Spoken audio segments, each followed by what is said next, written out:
Mudah-mudahan akhir hayat kita mendapatkan ridwan Allah, husnul khotimah. Amin. Tanpa berbahasa Allah Ta'ala sampaikan kepada kita sallallahu alaihi wasallam beserta keluarganya, sahabatnya, umatnya yang taat patuh mengamalkan ajarannya, insyaallah akan mendapatkan syafaat Nabi Muhammad sallallahu alaihi wasallam. Bahkan insyaallah kita dikumpulkan Allah Ta'ala di surga bersama Nabi Muhammad sallallahu alaihi wasallam. Amin. Alhamdulillah, subuh ini kita sudah berapa? 23 dari bulan Rajab. Tidak beberapa hari lagi Allah jam meninggalkan kita. Mudah-mudahan bulan Rajab meninggalkan kita, nama kita ada di sisi Allah Subhanahu wa Ta'ala. Selama bulan Rajab kita menghambakan diri kepada Allah Subhanahu wa Ta'ala dengan berbagai macam ibadah yang makruh dan berbagai macam juga ibadah sunnah yang kita lakukan. Semuanya itu mudah-mudahan kita meraih keberkahan dari Allah Subhanahu wa Ta'ala, sehingga kita menyambut kedatangan bulan Sya'ban penuh dengan iman, Islam dan ihsan, di mana di bulan Rajab ini kita menyemai istilahnya itu perkebunan kita menyemai. Nanti bulan Sya'ban kita merawat memupuknya, airnya semua. Nanti di bulan Ramadan kita panen, kita memetik keberkahan ibadah yang wajib dan sunnah kita lakukan 3 bulan, yaitu 2 bulan Rajab dan Sya'ban. Di bulan Ramadan kita menikmati hasil jerih payah kita.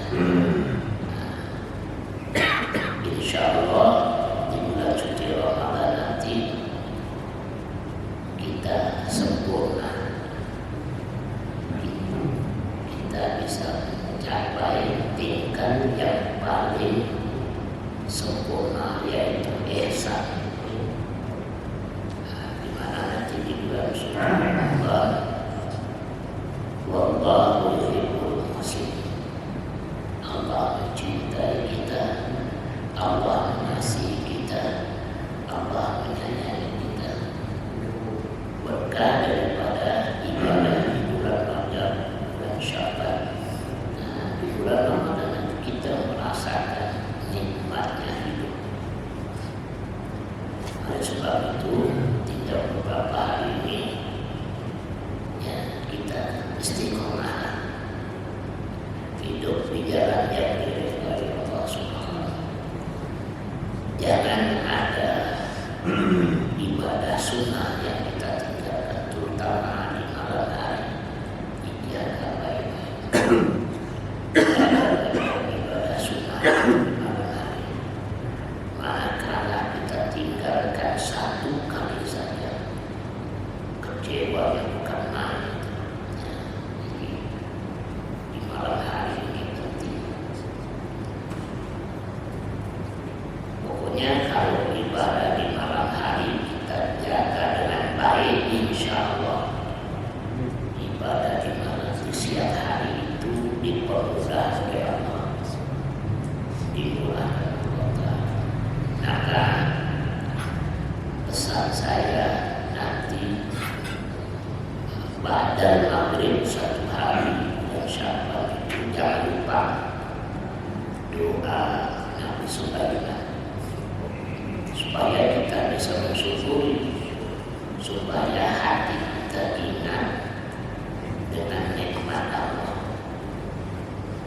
Rabbi auzinni an ashkura ni'mataka allati an'amta 'alayya wa 'ala walidayya wa an a'mala shalihan tardah wa adkhilni fi rahmatika fi ibadika shalihin.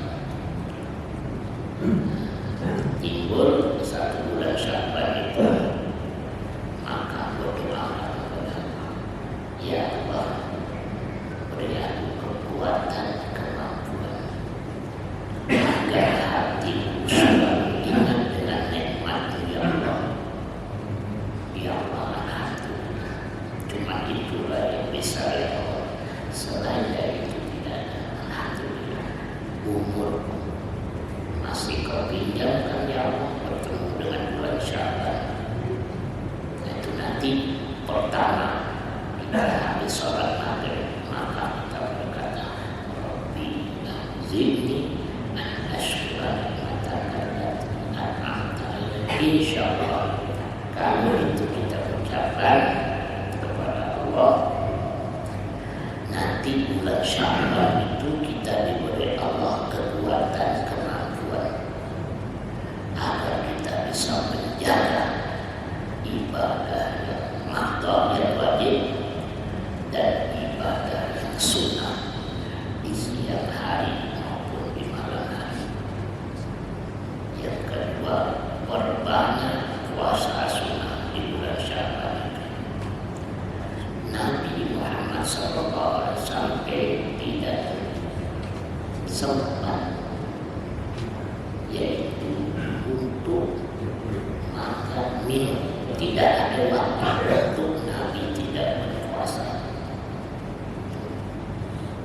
Nabi satu bulan itu puasa, boleh kita ambil 25 atau boleh 13, 14, 15 kalau tidak. Tapi kalau buat langsung ke puasa sampai 27 hari.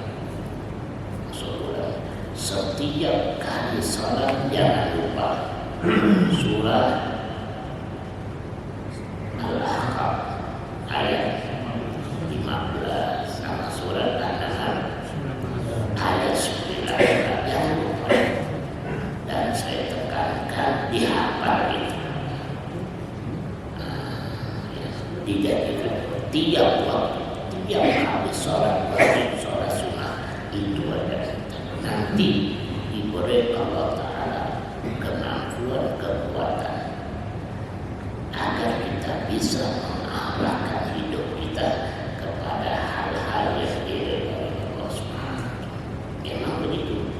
Kita harus pandai-pandai mengarahkan hidup kita kepada hal-hal yang disukai Allah Ta'ala, hal yang diridhoi Allah Ta'ala. Itu pesan saya. Baik, kita lanjutkan. Masih surat Al-Baqarah. Alhamdulillah, nasyarakat.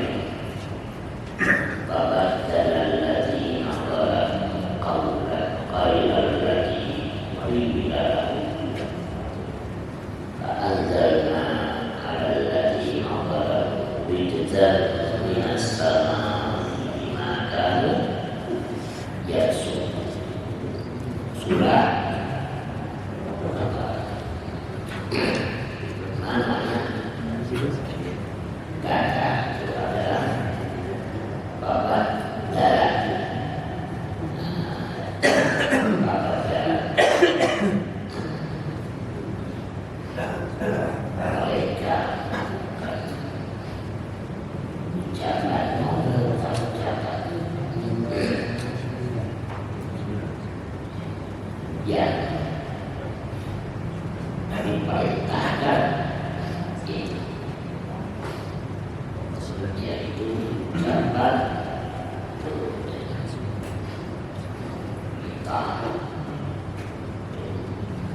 turunnya sendiri.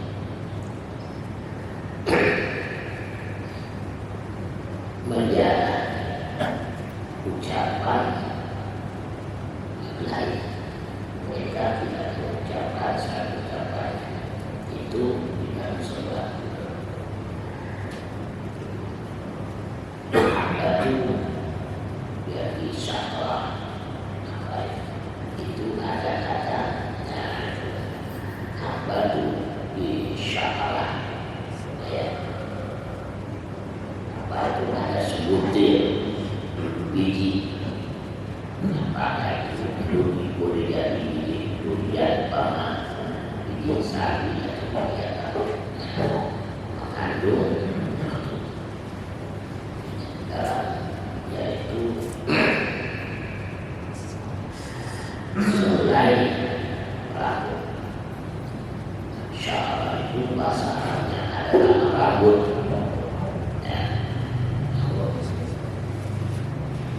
Rijza atau rijza minas atau dibaca rijza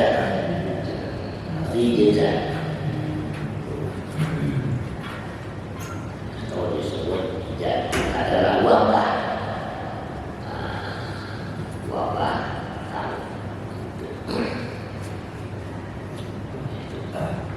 kalau bahasa kita tuh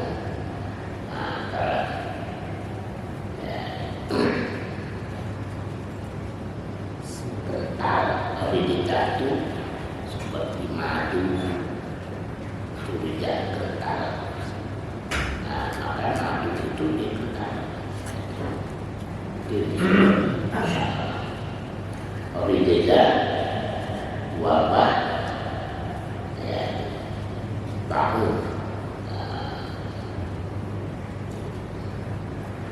yang sukun, di mana yang sukun mereka yaitu yang keluar, sukun keluar dari ketaatan kepada Allah Subhanahu wa Ta'ala dan Nabi Muhammad SAW.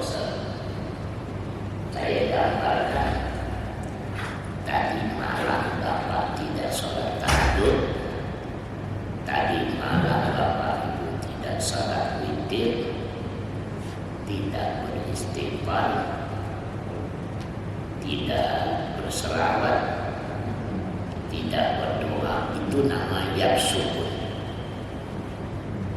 Bapak keluar dari ketaatan kepada Allah, keluar dari ketaatan kepada Nabi Muhammad SAW. Yang syukur, kita menjadi orang yang fasik ketika bapak ibu tidak beribadah, meninggalkan ibadah kepada Allah, bapak ibu keluar dari Allah, ketaatan kepada Allah, keluar dari ketaatan kepada Nabi Muhammad SAW, itu nama yapsu, pasif. Nanti kalau sudah pasif, dia akan naik lagi menjadi zalim. Nanti kalau sudah zalim, bisa dia menjadi kufur. Jadi yapsu pun pasif, munafik, zalim, kufur, ya ingkar kepada Allah. Makanya hidup hati-hati. Seperti ini kita keluar dari masjid, wara, hidup itu hati-hati. Jaga mulut kita jangan sampai pasif. Artinya riba, menceritakan, mengumumkan kejelekan, keburukan orang lain. Itu sekalipun orang itu tidak baik, jangan disebarluaskan keburukan, kejelekannya. Dia tidak suka. Manusia itu tidak senang, tidak suka kefasikan yang dia lakukan diketahui oleh orang lain. Jadi semua manusia itu berusaha menutupi kejelekan, keburukan yang pernah dia lakukan. Dia tidak suka kejelekan, keburukan itu kita sebarluaskan atau diketahui oleh orang lain. Itu jadi kita jaga mulut kita, hati kita, jangan sampai berbuat asing kepada Allah. Jadi hati-hati, waraklah. Apalagi nanti di bulan Syaban. Kenapa Nabi Muhammad SAW itu paling banyak berpuasa di bulan Syaban setelah Ramadan? Apa faedah manfaat puasa? Puasa sunnah itu bisa mengarahkan nafsu dan syahwat kita meredah. Bisa menjadi benteng di dalam kehidupan kita. Kita tidak gampang marah, tidak gampang emosi. Yang baik kita nikmati dari orang, yang tidak baik pun dari siapapun kita nikmati. Itulah manfaat faedah puasa sunnah di bulan Syaban. Nanti kita bisa mengarahkan nafsu dan syahwat kita di bulan Ramadan. Usahakan di bulan Ramadan nanti tidak pernah marah, tidak pernah emosi, selalu tulus ikhlas menerima ketentuan Allah. Takdir Allah. Itu.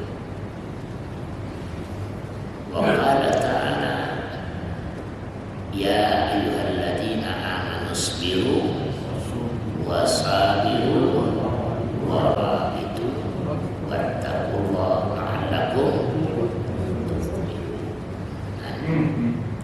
Mudah-mudahan kita nanti sampai menjadi orang yang takwa kepada Allah dan kuat kesabaran kita. Kalau kita tidak sabar, maka kita tidak bisa menjadi orang alim, menjadi orang yang takwa kepada Allah. Jadi kuatkan kesabaran. Nabi meraih kesuksesan hidup itu karena Nabi paling sabar. Nabi diingatkan Allah, ya Muhammad sabarlah, ya Muhammad kuatkan kesabaran. Dengan apa? Dengan takwa, agar kamu meraih keberuntungan, meraih kesuksesan, meraih kedamaian, ketentraman. Sabar. Jadi belajarlah hidup dari kesabaran. Insyaallah nanti di bulan Ramadan insyaallah kita sukses. Maka perselisihan suami istri bulan Rajab, bulan Sya'ban, bulan Ramadan jangan sampai terjadi. Saling sabar, istri sabar, suami sabar. Insyaallah usahakan di bulan Sya'ban, bulan Ramadan kita harus meraih sakinah, mawaddah, warahmah. Sakinah, kalau kita kepingin hidup sakinah, diturunkan Allah di dalam hati kita itu rasa tenang, tenteram, damai, maka dekatkan diri kepada Allah. Jangan pernah melupakan Allah Subhanahu wa Ta'ala di mana saja, kapan saja, selalu ingat kepada Allah. Insyaallah wallati anzala sakinata fi qulubil mu'minin. Allah Subhanahu turunkan ketenangan di dalam hati orang mukmin. Bagaimana sifat karakter orang mukmin? Dia tidak pernah melupakan Tuhannya. Itu sakinah. Si tenang hidup kita. Tenang bukan karena makan enak, duit banyak, bukan. Tenang, puas itu karena kita selalu menjaga hablum minallah, hubungan kita kepada Allah. Tidak pernah sedetik pun kita melupakan Allah Subhanahu wa Ta'ala. Awal daripada kebinasaan manusia itu manakala dia melupakan Tuhan dia, maka dia binasa. Maka hidupnya tidak akan tenang, tidak akan tenteram, tidak akan bahagia, tidak akan damai, kecuali orang yang menjaga hablum minallah, menjaga hubungan baik kepada Allah Subhanahu wa Ta'ala. Nah, kalau itu yang terjadi, insyaallah nikmat yang sudah ada itu ditambah oleh Allah. Yang kedua, syukur itu menjaga nikmat yang telah diberikan Allah Ta'ala. Hasil orang yang mensyukuri nikmat Allah ditambah terus, dan nikmat yang ada itu meningkat. Insya Allah nikmat yang ada itu tidak meninggalkan kita. Itu hukumnya seperti itu.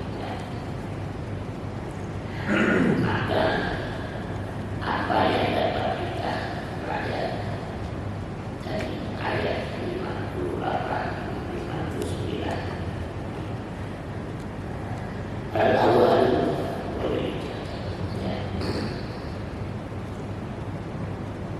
Allah Subhanahu wa Ta'ala atau anjuran Allah untuk ya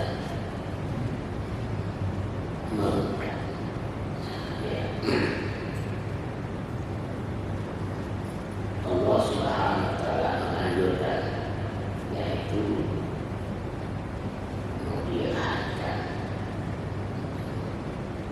atau mengingatkan agar ya generasi atau kaum yang merasa yaitu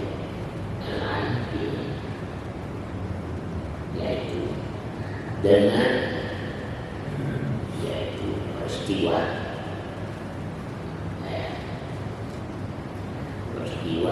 apa saja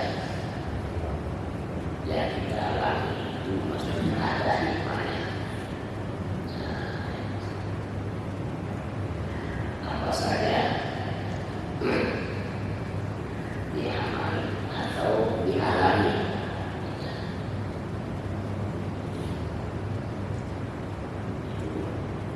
Mungkin generasi kita ini mesti kalau kita paham dengan Quran mesti ada hikmahnya.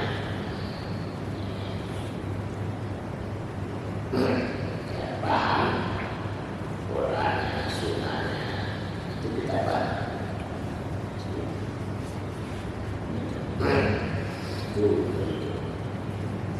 Jadi apa saja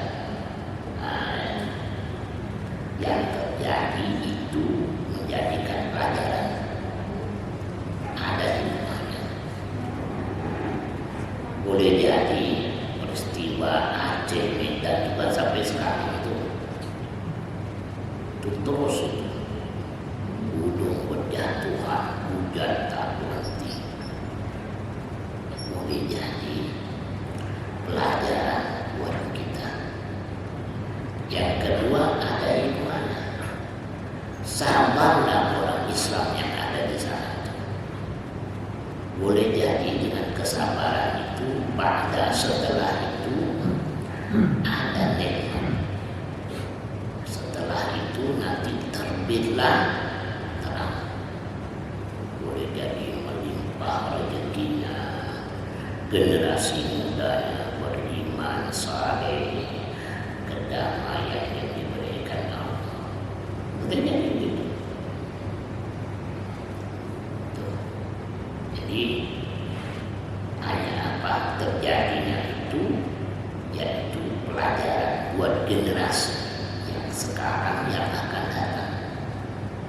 Harus muhasabah, introspeksi diri.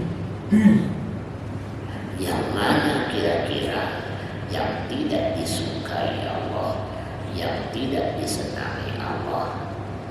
Wa aslaha, perbaikilah yang tidak baik itu, perbaiki yang tidak bagus. Itu nama wa aslaha, perbaiki.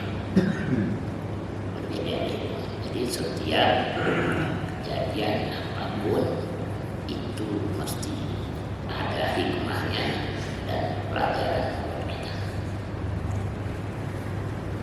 Masuk kita apa yang dipersiapkan Allah nanti jam 8 kali. Dan kita kepingin yang indah-indah saja yang baik. Boleh jadi Allah menguji kita dengan sesuatu yang kita tidak suka.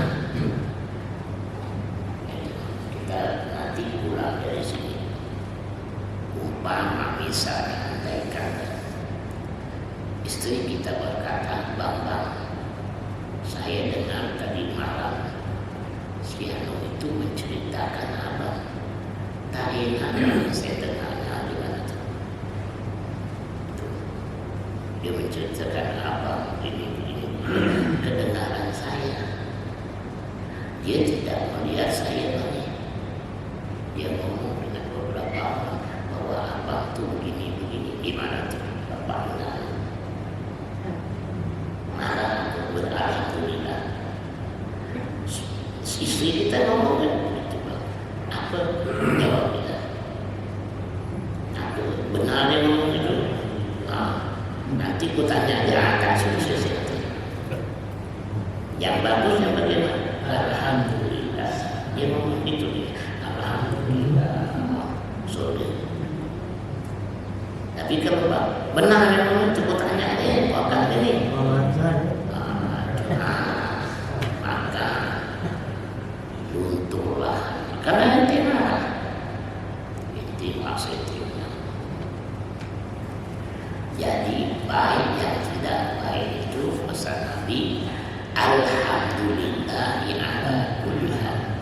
Hendaknya kamu istiqamah bersyukur kepada Allah. Alhamdulillah. Baik orang berkata tentang kita, alhamdulillah. Tidak baik, alhamdulillah. Syukurnya aja. Kenapa? Tuhan dia sama dengan Tuhan kita Allah. Nabi-Nya sama dengan Nabi kita. Al-Qurannya sama. Nah, bagaimana? Jadi makanya jangan sekali-kali kita sebagai suami membawa daging busuk naik turun panas. Sebagai suami itu yang paling baik. Ibu-ibu juga jangan suka menceritakan aib-aib orang lain kepada suami, itu tidak bagus. Yang kedua,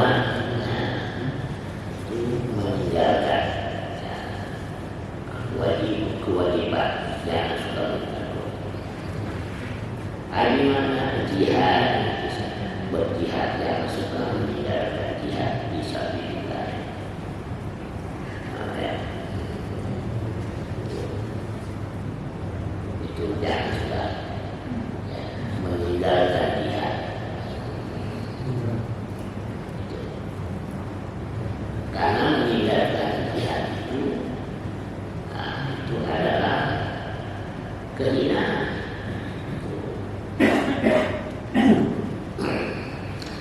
Bapak tidak ke masjid, tidak sholat berjamaah, tidak duduk belajar ilmu agama, bapak ibu hina. Apa sebab? Karena duduk di majelis ilmu itu adalah bagian daripada kewajiban dari Allah. Surah ini. Jadi menuntut ilmu itu hukumnya fardu ain, wajib. Ketika ditinggalkan kita hina, kita keluar dari kebenaran Allah dan Nabi. Karena sama-sama diperintah oleh Allah. Allah memerintahkan kita untuk belajar ilmu agama, syariat, hukum-hukum Islam.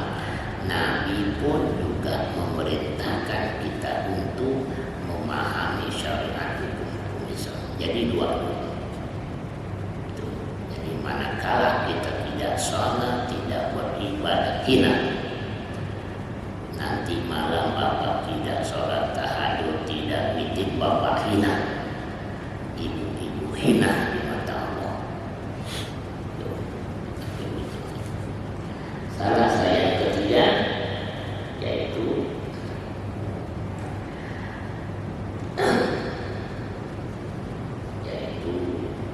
peringatan nasihat. Peringatan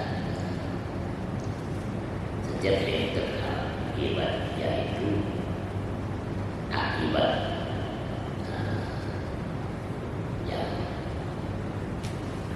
yang ditimbulkan oleh perbuatan zalim. Apa akibatnya ketika bapak ibu tidak mengingatkan anak dalam hal sholat? Kira-kira seharusnya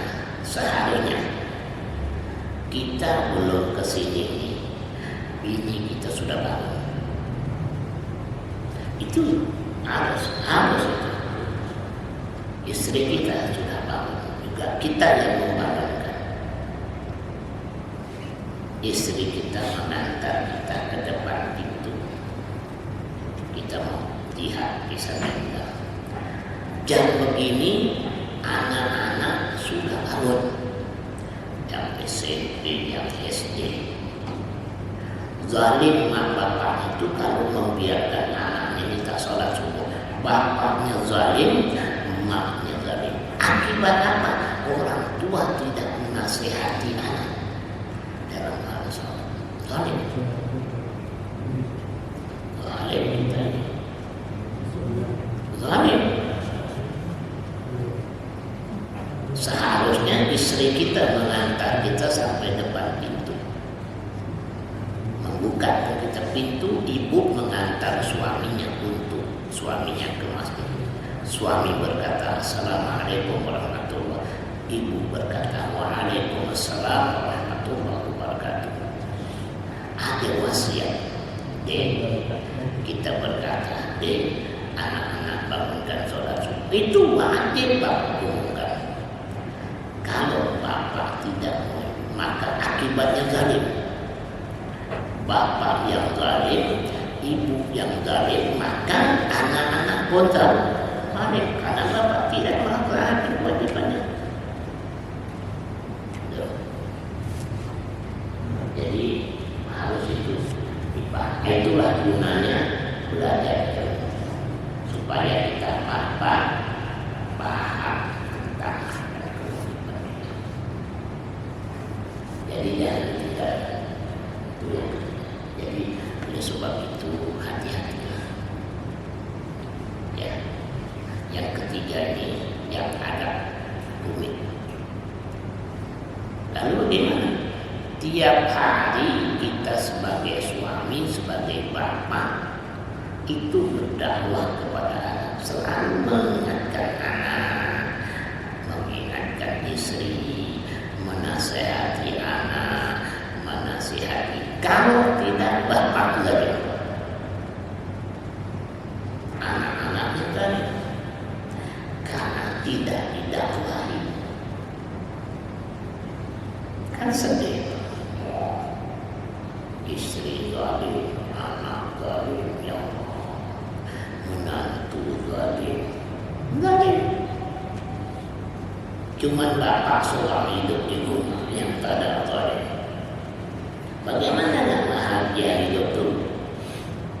Tadi saya pasti ada yang masalah bikin bapak risau, pusing, tak betah di rumah, panas seperti api. Ya. Jadi tidak ada kedamaian, tidak ada ketentraman, tidak ada kebahagiaan. Rumah yang di dalamnya tidak ada yang beribadah, bersyukur kepada Allah. Demikian. Ada yang mau bertanya? Ya. Waalaikumsalam. Dalam penekanan ayat yang syukur, apabila ada perbedaan, apakah ada perbedaan antara kesalahan karena lupa, tidak sengaja, dengan kesalahan yang pasif? Nah, itu yang kedua, Pak Ustaz. Bagaimana seharusnya yang saya lakukan sebagai suami, sebagai kepala rumah tangga, melihat istri rumah tangga harus sabar lihat istri, kalau kita pulang tuh belajar terus, Pak Ustaz. Kesabarannya Ustaz.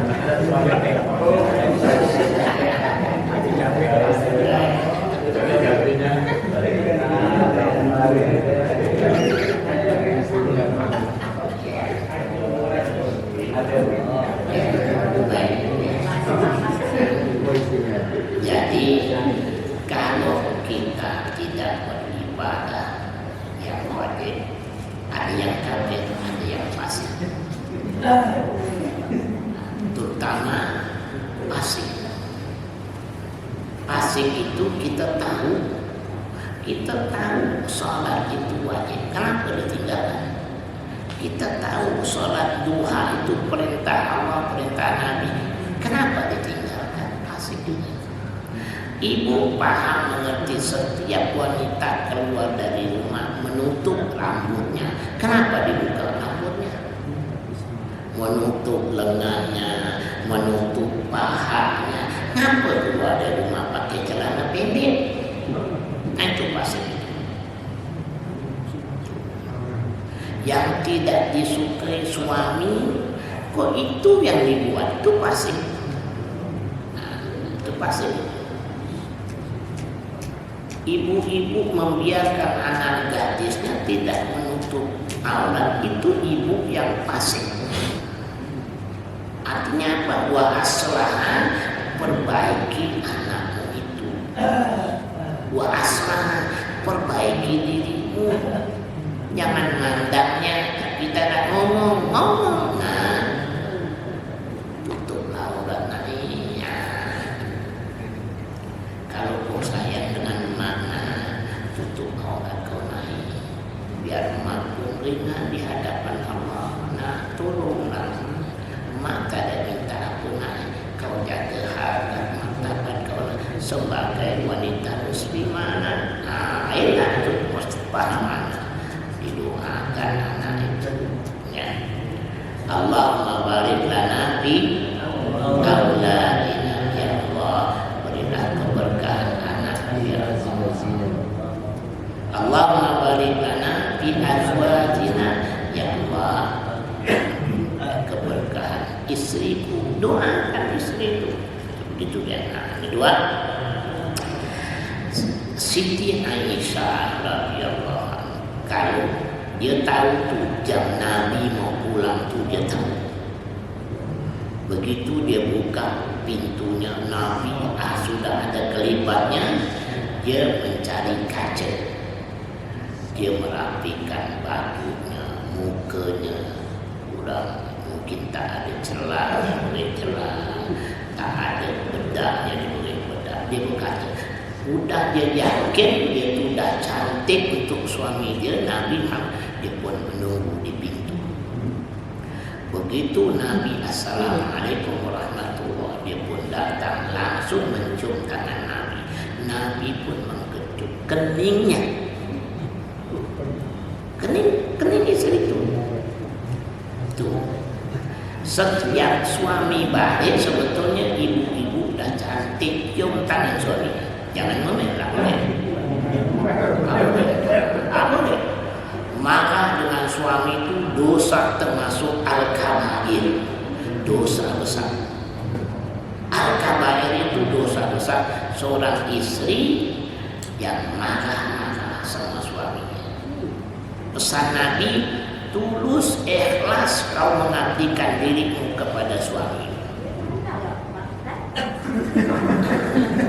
Kalau tidak tulus, apa ya?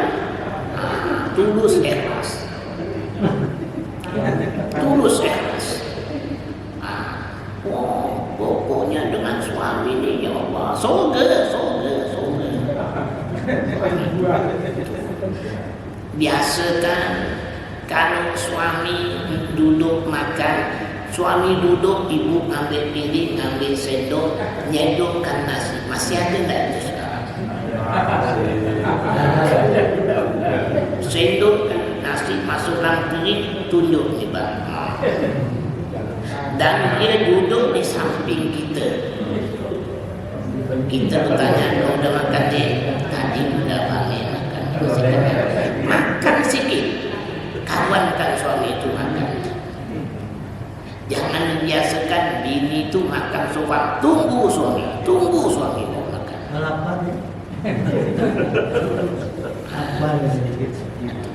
Ini agama Arab. Ridwan Allah, redanya Allah Ta'ala itu redanya seorang suami dengan istrinya. Makanya istri wajib mendoakan suaminya. Suami wajib mendoakan. Ini dan pesan saya, ini terjadi di Pontianak. Ada kali seminggu dia bercerai, anak 2. Saya panggil, apa kau begini? Dia manggil saya, begini. Jangan kau ucapkan, lain kali omongan kau tu doa kau. Asal bertengkar sedikit cerai kita bang. Bertengkar cerai kita. Pisau laki ini. Begitu bertengkar apa itu haripan, alhamdulillah ada. Sekarang kau boleh suat. Mulai hari ini tanggal sekian aja kau jatuhkan terasa. Baru dia menanya, kamu minta kan? Nah ini dibenarkan Allah. Kamu bini macam orang gila. Kumpul haram tak boleh, tak terakhir. Kenapa bisa begini? Mana TikTok dengan perempuan lain. Malam saya tidur ni, dia ngechat dengan perempuan. Bagi kau yang butuh baju lagi itu sebab jadi hati-hati. Wah, ini terjadi di Pontianak ni, bukan di Pontianak. Cemburu ibu-ibu boleh, wajib cemburu, tapi jangan berlebihan. Cemburu berlebihan racun bagi cinta. Ya, cemburu berlebihan racun bagi cinta. Boleh, wajib cemburu saya, tapi janganlah keluar sikit pun. Ini laki itu tak boleh.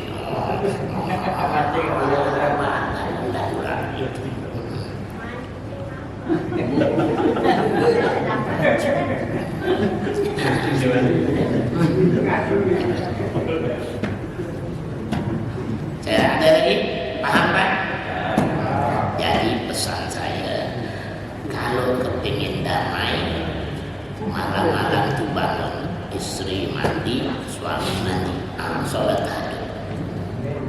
Nanti bulan Sya'ban malam 13-14 Bapak jangan tahajud di masjid, tahajud di rumah. 5 ini itu boleh, apa? 3 malam, malam 13, 14, 16. Imami istri itu. Imam, boleh tak apa-apa. Nanti habis itu istirahat. Biar bini kita mengerjakan soal. Nanti dianggap Nabi ditunda, boleh. 13, 14, 16 imami istri kita mengerjakan solat tahajud. Paham ya? Nanti bulan Syaban itu puasalah kan 3-4 hari. Kan kalau tidak salah minggu depan kita sudah Syaban ya. Alhamdulillah ya Allah. Allahumma barik lana fi Rajab wa Sya'ban wa balighna Ramadan. Allahumma barik lana fi Rajab wa Sya'ban wa balighna Ramadan. Allahumma barik lana fi Rajab wa Sya'ban wa balighna Ramadan. Allahumma hudna fit taqwa wal istiqamah. Allahumma barik lana fi auladina. Allahumma barik lana fi azwajina. Allahumma barik lana fi abaina. Allahumma barik lana fi ummahatina.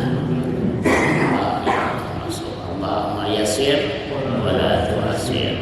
Allahumma yassir wa la tu'assir. Allahumma yassir wa la tu'assir. Allahumma taqabbal salatana. Allahumma taqabbal ruku'ana. Allahumma taqabbal sujudana. Ya Allah ya Rahman ya Rahim, Anta wali fid dunya wal akhirah, tawaffani musliman wa alhiqni bis shalihin. Ya Allah ya Rahman ya Rahim, Anta wali fid dunya wal akhirah, tawaffani musliman wa alhiqni bis shalihin.